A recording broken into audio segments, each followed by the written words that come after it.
ఇక తనకు మద్దతుగా దీక్షలు చేస్తున్న వారిపై ఎంపీ రఘురామకృష్ణంరాజు చేసిన వ్యాఖ్యలపై ఉండి ఎమ్మెల్యే రామరాజు మండిపడ్డారు.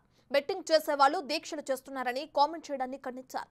తెలుగుదేశం పార్టీ అంటే కార్యకర్తలు గ్రౌండ్ లెవెల్లో కష్టపడి పనిచేసేవాళ్లని, అలాంటి వ్యక్తుల్ని మనం గౌరవించాలని సూచించారు.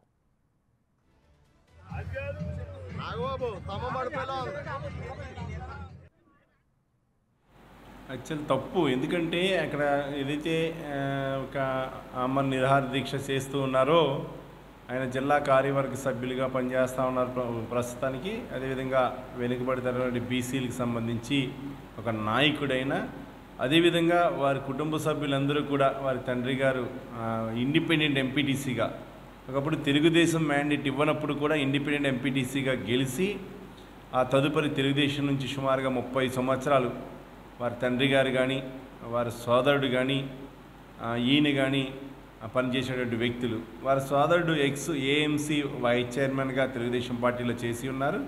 అదేవిధంగా ఈరోజు జనసేన యొక్క ఉండి నియోజకవర్గ ఇన్ఛార్జిగా పనిచేస్తూ ఉన్నారు. అదేవిధంగా ఏదైతే శ్రీనివాస్ గారు కానీ అక్కడ ఆమరణ నిరాహార దీక్ష చేస్తున్నటువంటి హరినాయుడు గారు కానీ వీళ్ళందరూ కూడా తెలుగుదేశం పార్టీకి సానుభూతి పరులు. ముఖ్యంగా వారికి ఏదైతే నాయకుడు సంబంధించి 3 పర్యాయములు ఏదైతే సీట్ ఇచ్చామని చెప్పి తెలిసిన తర్వాత ఇప్పుడు వచ్చినటువంటి సామాజిక మాధ్యమాల్లో వచ్చినటువంటి దానికోసం వారు నిరసన కార్యక్రమం చేస్తూ ఉన్నారు. ఏదైతే చేసినటువంటి శ్రీనివాస్ గారు ఉన్నారో, గ్రామం మాదేపట్నం అంటే పెద్ద గ్రామం, మా ప్రాంతంలో తెలుగుదేశానికి ఆయుపట్టు గ్రామం. ఆ గ్రామానికి సర్పంచ్గా కానీ ఎంపీటీసీగా కానీ తెలుగుదేశం పార్టీకి సుమారుగా పార్టీలో ఉన్నటువంటి తెలుగుదేశం పార్టీ మండల పార్టీ అధ్యక్షులు కానీ పనిచేసినటువంటి వ్యక్తులు. అటువంటి మాటలు మాట్లాడడం ఒక ఆలోచన విధంలో అది కరెక్ట్ కాదని చెప్పి నేను తీవ్రంగా ఖండిస్తూ ఉన్నాం. ఏదన్నా ఉండేటువంటి మాటలు వెనక్కి తీసుకోవాలా.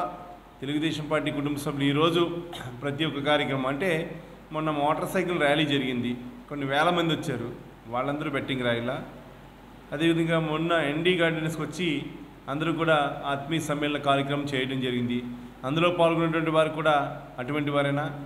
అవి కాదు. ఎప్పుడు కూడా తెలుగుదేశం పార్టీ అంటే ఎప్పుడు కూడా కార్యకర్త ఎప్పుడు కూడా గ్రౌండ్ లెవెల్లో కష్టపడి పనిచేసేటువంటి వ్యక్తులు. వారికి గౌరవిస్తే ఆ గౌరవాన్ని మనం ఇంకా ఎదురుకి తీసుకెళ్ళి తెలుగుదేశం పార్టీ బలోపేతానికి ఉపయోగపడే వ్యక్తులు. కాబట్టి ఇటువంటి విషయాల్ని మనం మాట్లాడడం కరెక్ట్ కాదని చెప్పి నేను తెలియజేసుకుంటా ఉన్నాను.